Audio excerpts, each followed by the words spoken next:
ఉక్కు మహిళ ఇందిరాగాంధీ పాకిస్తాన్ యుద్ధంలో ఓడించడమే కాదు, పాకిస్తాన్ని రెండు ముక్కలు చేసి బంగ్లాదేశ్ పాకిస్తాన్ గా విడగొట్టి భారతదేశం వైపు కన్నెత్తి చూస్తే బొంద పెడతామని ఇందిరాగాంధీ గారు నిరూపించిన నాయకురాలు శ్రీమతి ఇందిరాగాంధీ మన కాంగ్రెస్ పార్టీ అధ్యక్షురాలు.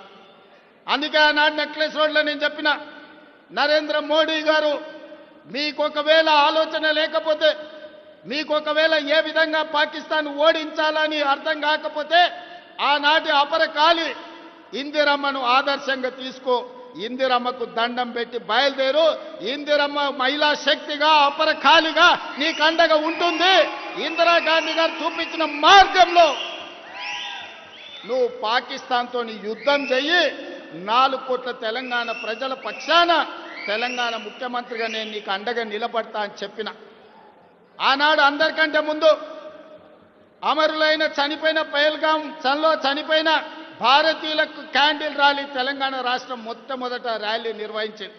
అదేవిధంగా యుద్ధం మొదలైన తర్వాత కేంద్ర ప్రభుత్వానికి నరేంద్ర మోడీకి అండగా నిలబడడానికి మొట్టమొదటి తిరంగా ర్యాలీ తీసి వేలాది మంది సైనికులను, పోలీసులను, ప్రభుత్వ ఉద్యోగస్తులను నెక్లెస్ రోడ్డు మీద కదం తొక్కించి ప్రధానమంత్రి మీరు యుద్ధం చేయండి, మేము అండగా నిలబడతామని తెలంగాణ 4 కోట్ల ప్రజల తరఫున మనం తిరంగా ర్యాలీ తీసి అండగా నిలబడ్డాం.